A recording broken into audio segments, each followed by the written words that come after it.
All right. So, welcome to another edition of the Lead Track and Field podcast right here with Jamaicans.com. And of course, my name is Sean Garrity, your host for the afternoon. Tonight, we have a very special guest online. We have Coach Horace Ruddock is in the building. So, we're going to talk to him. He's a youth coach from down in South Florida. If you are in the track and field and you're in the South Florida region, you would know who Coach Ruddock is. But for those who don't know, tonight you get to meet a very interesting coach who's been in the business for a very long time. And we're going to talk to him. But before that, we just want to say thank you to the Dribbler Sports or proud sponsors for the afternoon. The Dribbler Sports, of course. Get them at IG at the Dribbler Sports. Go check them out. Go like them. Check out the gear. It's going to be a good thing you do that. All right. So let's get it started this afternoon. We're going to bring in Coach Ruddock at this time. All right. So we got on the line with us Coach Ruddock. All right, Coach, can you hear me? Yes, I can hear you. All right, loud and clear. Hope everybody could hear me loud and clear as well. Just remember, you can always just type your comments in the comment section wherever you are. If you're on Facebook at Jamaicans.com or if you're on the YouTube channel, just please go right ahead and put in your comments in there for us if you got a question or you got a comment for Coach at this time. But anyway, Coach, welcome to the Lead podcast. It's a track and field podcast hosted right here at Jamaicans.com on the Facebook and at It's the Sean Show on YouTube. For those listening in, remember you could always call in at 754-200-1696. So once again, Coach, welcome. Glad to have you with us, Coach. Yes, I'm really happy. Yeah. Yeah, you show. Yeah, man. I see you around a whole bunch of times, man. Because we're down in South Florida. I'm over at well, not anymore, Westminster Academy, and you probably see me over at Boyd Anderson as well. Um, but we've crossed paths in the cross country arena, on the track at the Flyera middle school state championships. But Coach, you're with Overtake Track Club, which is a youth club, and you've been coaching youth for such a long time. Tell us a little bit about that, Coach. All right. What I did was, I'm gonna tell you, I'm from Jamaica. Yeah, I'm from Harborview. Harborview, where the football play. yeah. Yeah, I went to St. Mary's College. I ran track there, and I went to Excelsior. Mm. Yeah, and I was captain there. And then I discovered, I don't know if you know about Michael Johnson. He was a pole vaulter. That's when I started, coaching track. Okay. I worked for Institute of Sports, Mm. INC, Institute of Sports. I worked there for 10 years in St. Anne. And so I've been around a long time. Athletes like Brian Hemmings, Beverly McDonald, Howard Burnett. I've been around, in Jamaica. And Yeah. then I migrated until, I went to New York first, Mm.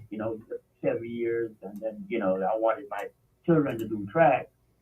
So I moved to Florida. Okay. That's where I started, you know. So yeah, so I've like in Jamaica. I won the national club championship 1993 for St. Hans Okay. with Dion Emmett. Yeah, I saw that Yeah. article. Pardon me? I was going through your Facebook and I saw the clipping from the newspaper in Article. Jamaica. Yeah. Yeah, yeah. So from there, and I studied in Mexico. We did, track and field, and Mm-hmm. also Cuba. I was in Cuba. I ended up having, 3 children in 1 year, so I had to leave out and start working. All Do the right. do the You yeah. grew. So You had to grow up very fast. yeah, they grow up very fast, man. So when I'm South Florida here, you know. So I was coaching in high school. Coach, I was head coach for Fort Lauderdale High School, assistant coach at Board Anderson High, Mm-hmm. and but and then I coach middle school. I still coach middle school. Yeah. Lauderdale Lakes Middle School and the club. Hmm. So, yep. So that's me. But one thing, Coach, I gotta say this. That I noticed something with you. I Yeah. know you've been in the business probably more years than I've been born, right? But you've always been involved with the youth coaching. What is it about youth coaching that keeps you What I there? yeah, what I'm really used to, because I grew up in Albertville and I grew up amongst the quarry then. So, and I wanted to run, Hmm. but, I guess I was a quick sprinter, but, I played soccer a lot, football.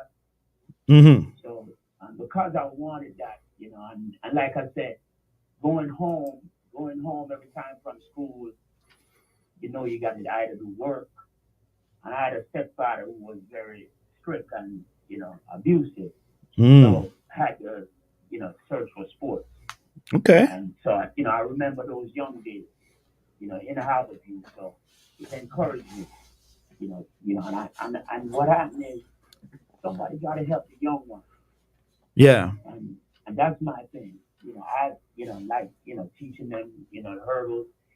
My thing is, it you can't stop me. If I start you, you can't stop me because Hmm. I'm the one who starts you. So I figure that starting is the real thing. If you're gonna run, if you don't go to the starting line, you can't finish. True. So that's my main thing. Why I love, you know, doing the youth. So for you, coaching youth getting into sports was a form of therapy. I know you've extended that therapy to other Yeah, kids because some of them are probably facing similar situations where sport is their outlet. Um, yeah. but why track of all the sports? I mean, I guess it's coming from Jamaica, right? Well, track because, like I said, quarry, the quarry was in my class. Mm. Yeah, Clifton, I was the Clifton quarry. Also, Raymond and Errol, we were close, so we want to run. Hmm. And if you at those days, Quarry was the name. So you just get that. Yeah.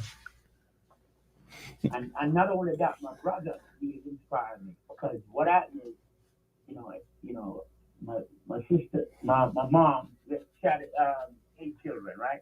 Okay. 8 of us. So what happened is like she always got two this year and then a two, two couple years, 2 and 2. So what happened is I have my brother now, who the elder brother, he was tall and he was fast.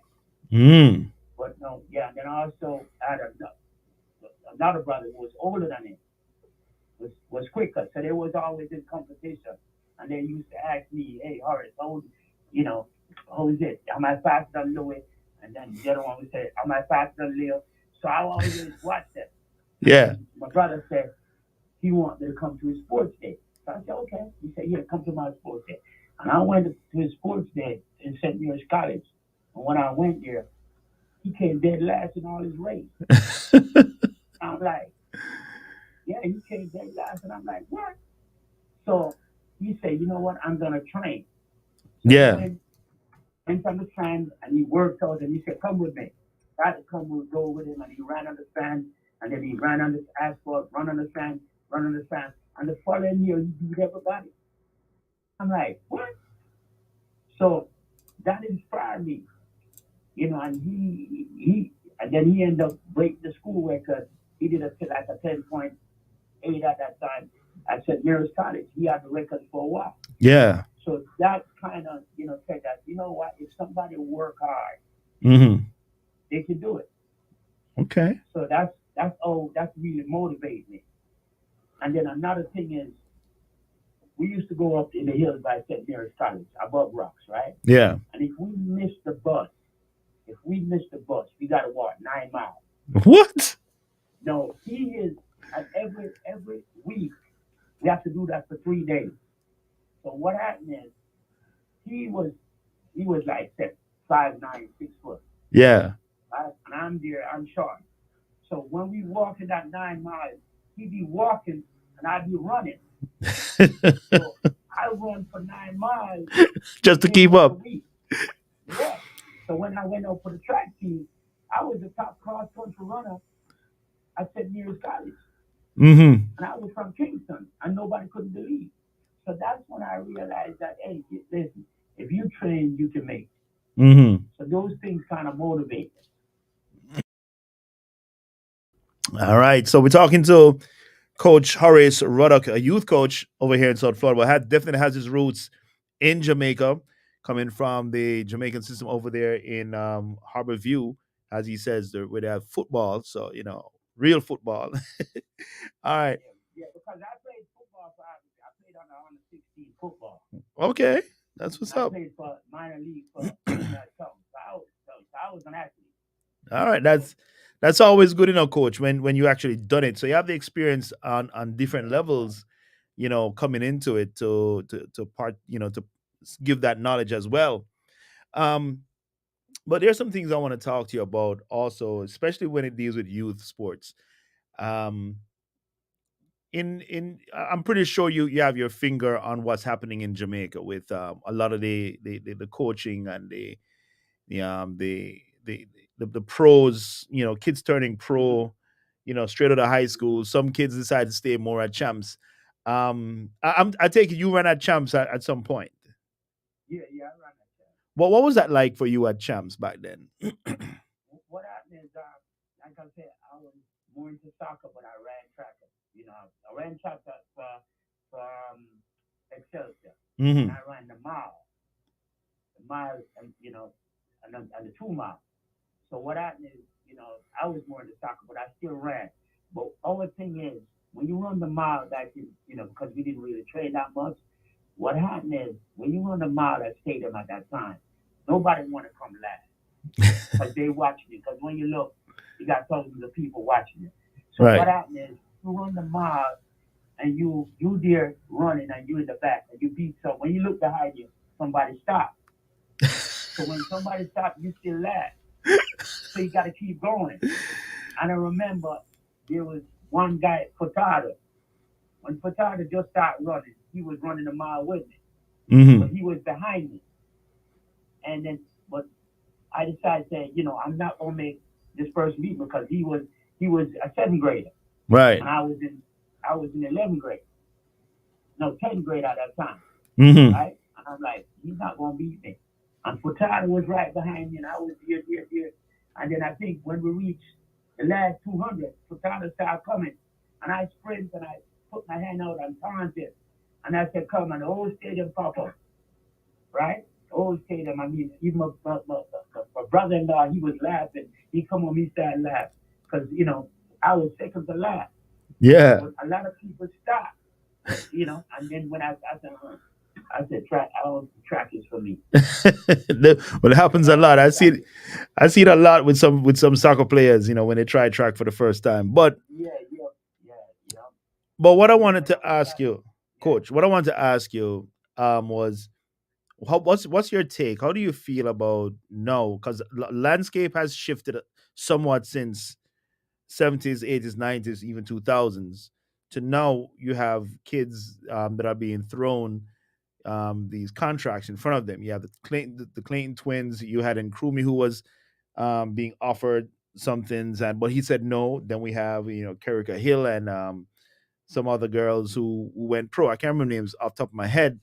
And then you have this other one that decides to go to college. What's your guidance on the kids when it comes to choosing to go to college, in particular the NCAA system versus going professional? Talk to me. all right. My thing is, education is the key to life, right? But common sense is the key. No, sorry, education is the key to success. Mm. Success, right? But common sense is the key to life. That's Mm. my thought. So the thing is, if an athlete only has 12 years, sometimes you only have 12 years in the business. Your body can go through certain. You only have 12 years, and then certain athletes have certain genes where they're gonna get big at a certain age. So you have to. There's the pros and the cons. So you have to look at all that, you know, and Hmm. like I said, I made that choice. No, coach, when you said 12 years, you meaning from the time they start the sport or at a certain age? No, professionally, Yes, Okay. I doing a top speed. If you're gonna run, it's hard. Most athletes don't last 12 years. Mm-hmm. You see? So if they, especially girls, they're girls, they faster, they're young. When they get older, they get slower. Mm-hmm. Majority. Okay. So what is so you have a girl 16, 17, and she's moving. Hey, she might hit 21, 22 when she can't find it. Right. You see? Mm-hmm. And you know, and that's what it is. But basically, that's 12 years that you had. Maybe you can't go that fast for 15, 20 years. Mm-hmm. You see? So you might give it all to college. Mm. And then when you come back, you have nothing. Mm. See, that's my thing. You know? So, you know, that's why, know your athletes, know the genes, where the athletes come. Because listen, I'm not saying if mom got big bones or mom got tiny bones or mom or dad got this or that and that. You look. I remember this statement where they said this this this this kid was laughing at his dad because he got a big nose. And he was laughing, oh yeah, he got the big nose. And his dad said, you know what? You grow up. Because guess what? You're gonna get it when you get bigger too. And you're a man. Is it? Uh-huh. So there's a whole lot of things you gotta look at. Is it? What would you say if given all things equal, what would you say is the most important factor in making that decision? You mean who or what? In who when the athlete comes to make that decision to go professional or to go to college, given all things equal, what do you think is the better of the two choices? Or I think the parents. I Mhm. think the parents, at that age, you know, to help make that decision. I don't Mhm. think the athletes because you know, the, and the parents have to be involved. Mhm. I think it have a lot to do with it. You know, Okay. because like I said, the kids they don't grow up yet. Okay. And one key thing that I learned from Bob Marley, he said, "Hey, one of the main things is to grow up." Mm. And their child, they don't grow up yet. Some people, 25, 30, 40, they still don't grow up. So depending on the individual, college may be better to give you more time to figure certain things out. Yeah, but well, my philosophy on college is my kids, they're in college. My Mhm. daughter's, I got a daughter pharmacist, doctor and pharmacist. One is a nurse anesthesiologist. The other one, is RN doing, nurse practitioner. And they still going to, but guess what? When they get sick, who they come to? They Daddy. come to me. They come to me. When COVID came, I had to go there and take care of that. Yeah. Because what you learn in college college is a business. It's a business, I'm telling you. Mhm. That's it. College is a business, and they'll find it out, Mhm. you know? So you got to do your due diligence, do your homework, and really sit with that family and decide which one is better for you. Because, like you said, I, you're absolutely. you know. Absolutely. College is a business. You take it out, man. College is a business. Hmm. We're Look how on. quick these academies are coming up now. Just like that. Boom, boom, boom. Yeah, Quality. This academy, that. yeah. Well, It's a business. we're on the line right here on the lead, with Coach Horace Ruddock from Overtake Track Club. Just getting his insights on some of the elements of track and field, and making that decision. And he says it's really down to, if I'm interpreting what he's saying correctly, it's really the boil down to the individual. You got to know where you are, know who you are. Either which way, it's up to you, because one is going to teach you to be a success, and one is going to teach you how to be a success in life. you know um so with the youth programs, we just saw recently where Brianna Williams switched from, you know, a coming of age from Otto Bolden, who has had her for probably 10 years, the last 10 years, um, to now she has made a move to Jamaica, where she's with Titans Track Club with Michael Freighter and Greg Little. Those are the two main actors and agents in that camp. What really happens? Take me through what goes on when an athlete changes coaches, especially at that level. All right, I'm gonna tell you something. One of the most successful, one of the most remarkable athletes that come out of Jamaica, or two, I can say, is Michael Frater and Dion Emmett. Hmm. One of the thing is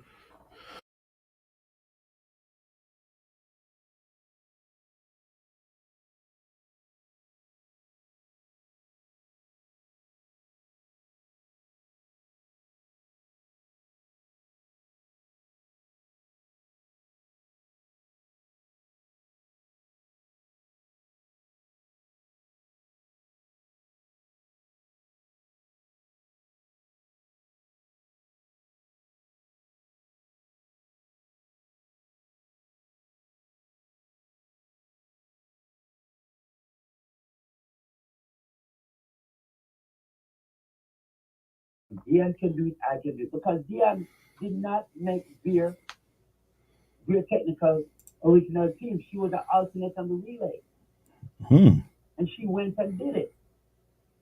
So that inspired, okay?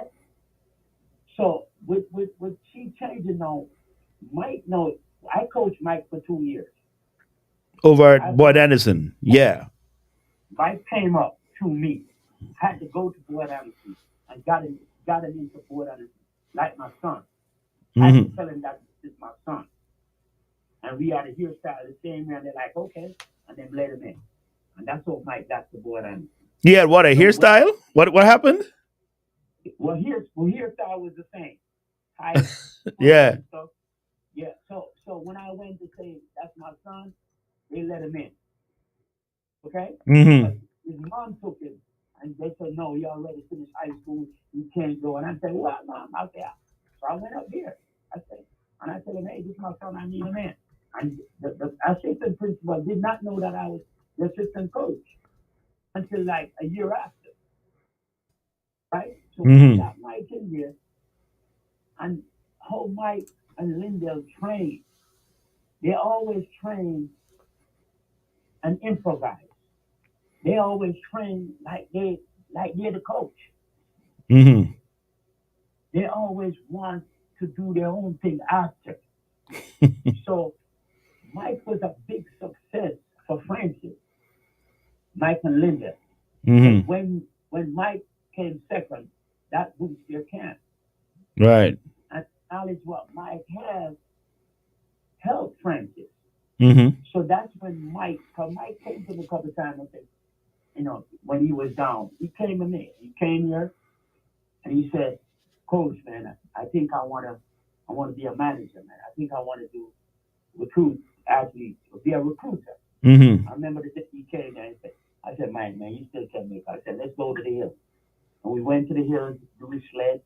And when I saw him in his workout, it looked like Francis was right next to it. Everything was on top. Hmm. And that sled, everything. It's like Francis was there. And that happened since he was in high school. So when we doing the workout, he's there, he's on top of things. There's certain things that I know, he know. So if Mike had that from he was a kid and grew with Francis, plus know a little of Mills, because I think Mills, when he was at TCU, come up here also. He would be the perfect coach for her because he knows stuff. Mike Hmm. helped build himself. A lot of people think when Mike was running, they're like, "Oh, Michael Fraser is the weak link." The weak link. They always think that. Mike built himself. A lot of people did not believe in Mike. I'm telling you, he come Hmm. here all the time. When Mike build himself.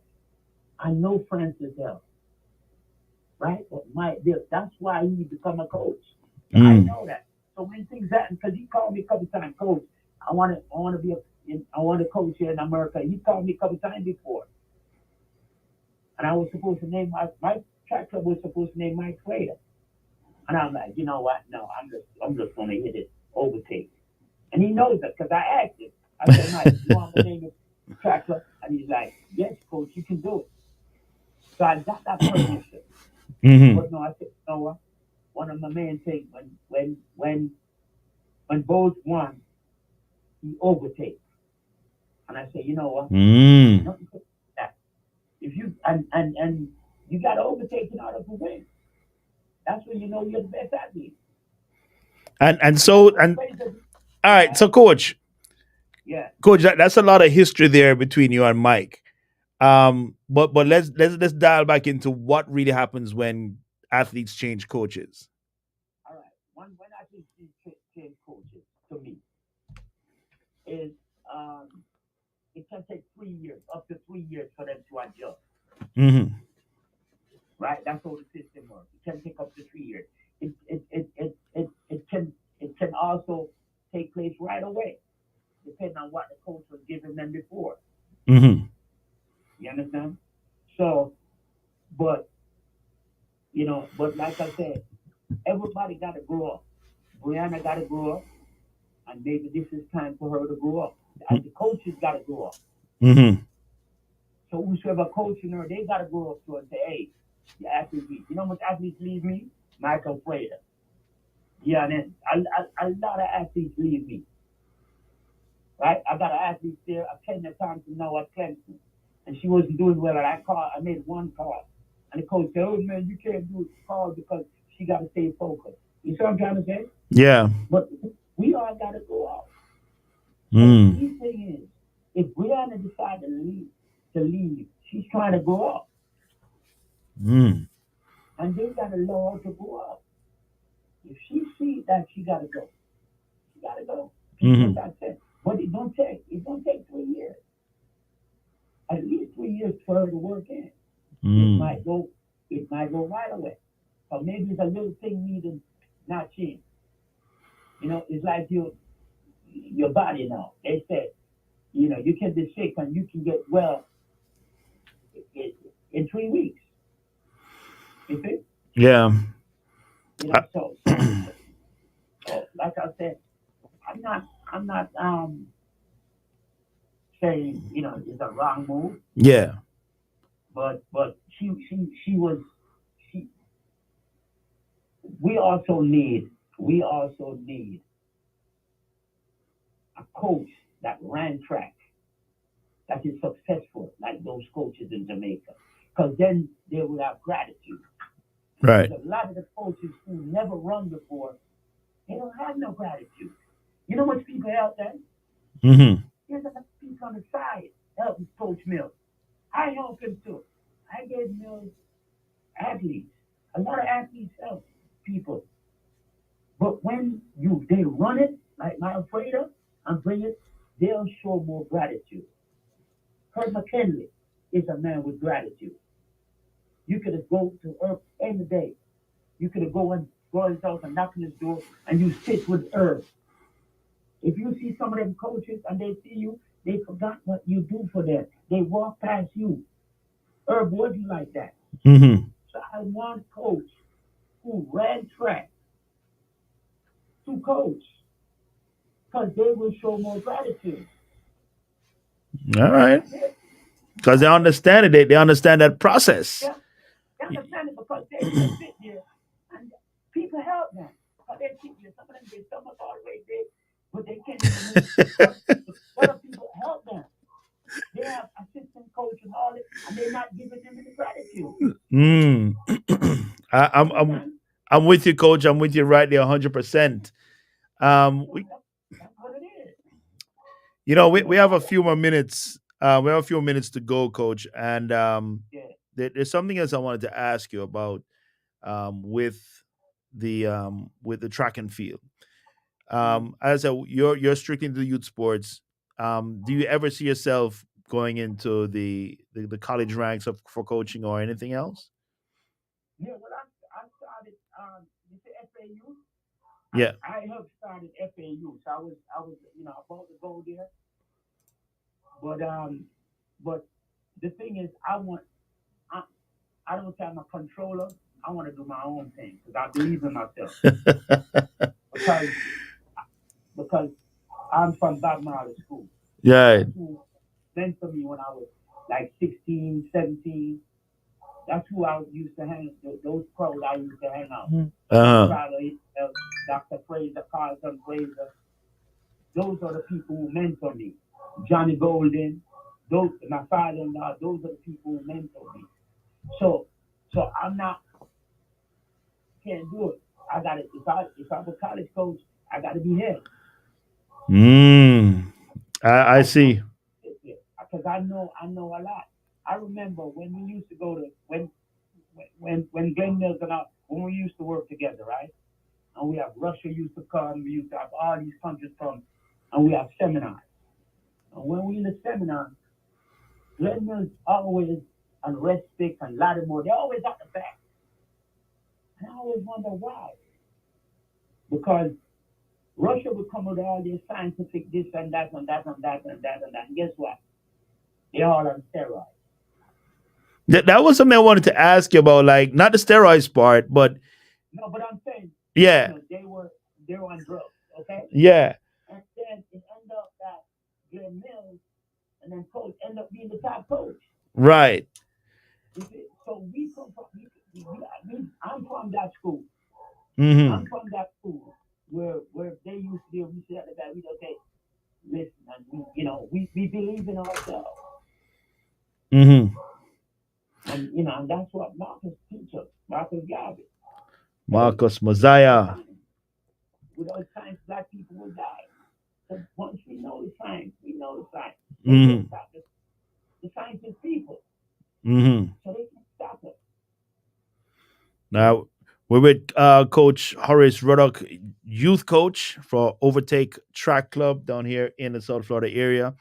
Um, but the final thing I want to ask you, Coach, before we get out of here, uh, there, a lot of world records have been broken, reset, and there's some people would say Elaine is a real 100-meter record holder. But let me ask you, in all the changes that have occurred in the sport, does it take more to actually earn a medal now, or it's still pretty much the same at the elite level? Well, it take more because you have all the internet, everything in now, and it, a lot of people know what's going on, all the workouts. Track and field normally was a secret. Hey, Mm. this person doing something and you don't know. You see? Yeah. Now everybody coming out and showing out the things. So things coming out. Mm-hmm. So so it's harder now because things are coming out. So everybody, so you're gonna find a lot of fast people more. You Mm. see? Yeah. Because everybody knowing stuff now. So before things used to hide. That's why it's so hard to get out the rounds now, man. From the you know, Yeah, kudos to Sidney McLaughlin and Carson Warren. They're setting records that people wish they could run in the open events. you know? yeah. People want to know what they're doing. Yeah. That's it. I mean, it's not that they're taking it, but they just want to know the workout, trying to do this, Mm, and that's it. that's That girl it. that just the one that just won the 100 hurdles, they were like shocked. Toby Shocked. Amusa. I was a little confused about that whole thing with Toby Amusa because I'm hearing one race was under wind, and then the other one, which was Mhm. slower, what was the fast? I didn't get it. Um, you know, Not that I don't want her to not have the record. I'm just confused as to how they decided which one was the record that she ran. Right. You know it is. I will leave it alone. You know, Leave it alone. leave it Leave it alone, alone. man. But anyway, coach, Okay. I know you guys are in full swing in the cross country season. Probably just gone through your first two meets down here in South Florida. What was your team looking like with you're with Lauderdale Lakes Middle, right? Yeah, but I'm Lauderdale Lake Middle, but I didn't coach cross country this year. Okay. I did some soccer with the kids. So I'm open to coach track. I don't know if I'm just gonna be there. I'm just gonna swim with the club, Hmm. or y'all got a high school. Call me, but like I said, I gotta be the head. I can't do that. I can't. I just people want me to do stuff and they come off me. I Too much, man. Too got much. it to myself because Uh, when I think I did it for Fort Lauderdale, they want and people, and then they throw me out. uh, So you just give me the head, and if not, I just do my club. Because I have grandkids coming up. That's one of the main things also. okay. That All right. young boys So tell us, how does anyone get in touch with you, Coach, if they want to bring their kids to your program? want to be there. Lauderdale Lake Middle School. I'm right there. You come right there, or you can call me at 954-865-8435.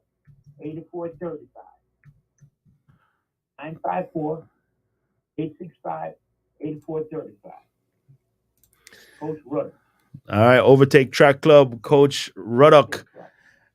For 954-865-8435. If you got a kid or two that you'd like to get into the programs, develop some speed or see if they have any talent, or even if they don't, just get them in, and let them have some fun because it's a lot of fun. I know you take kids to like the AAU, the Junior Olympics.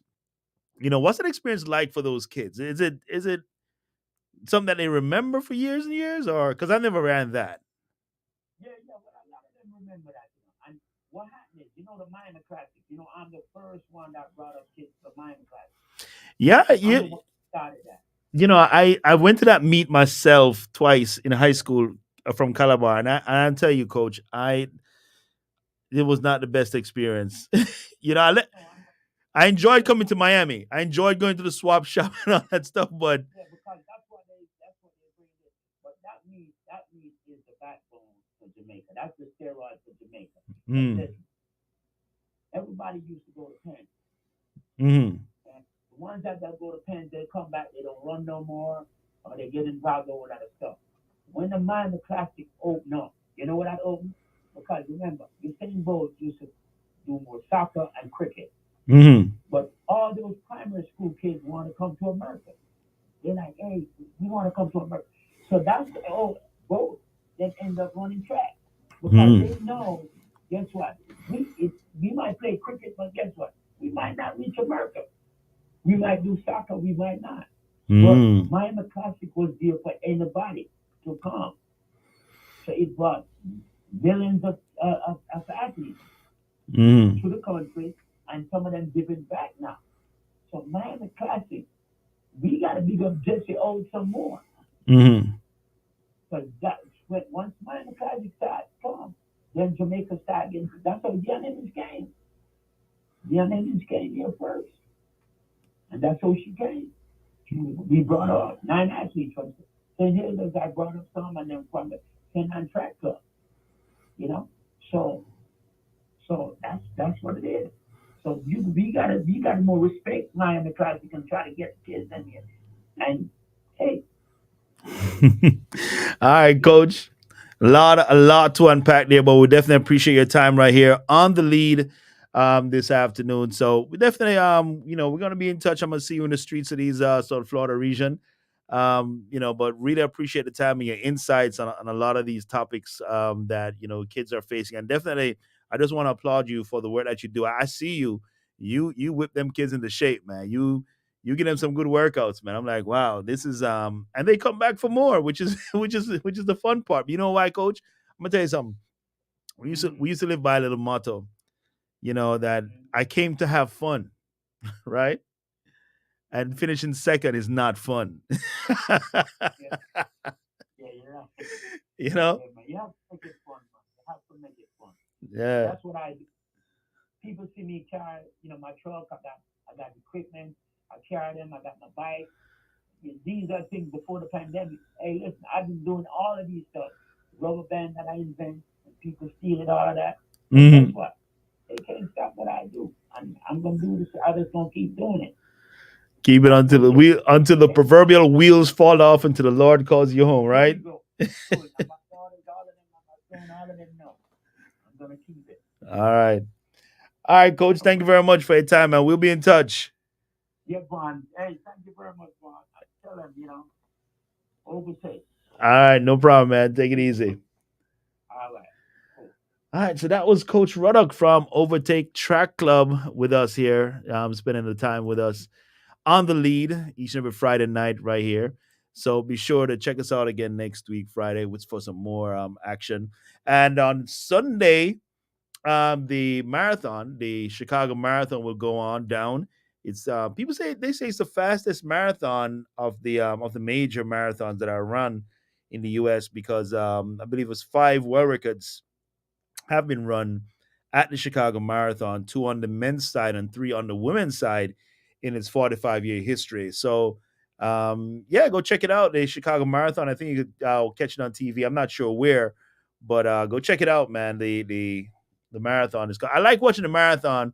You know, when I lived in New York, I used to love watching the New York Marathon because they came by the school where I was, and it's just to be there. The community is really into it. You know, the different areas, and I think there was one time this one lady she took a bus, not in New York. I think it's a Boston Marathon, and it was fairly recent. And the reason how they figured out why she was not why she was to be disqualified was because she was supposed to run by this all girls school, and what happened is the people who were there, the spectators, they never saw her run past, right? Because these kids from the all girls school, they would come and cheer for the first female competitor that was passing, and they didn't see her. They saw somebody else.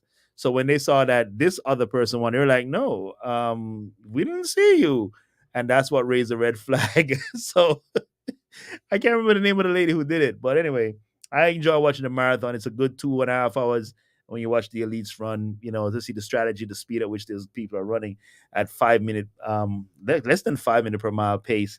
The world record recently set in, I believe it was Berlin with Kipchoge. But nonetheless, you know, the lead will be right here the entire year with track and field happenings and, you know, interesting interviews and more. But just keep it locked in. We thank you very much for checking us out. We'll be back again next week. So, on behalf of the entire crew, my name is Sean. You guys, you have yourselves a wonderful rest of the evening. Thank you for watching.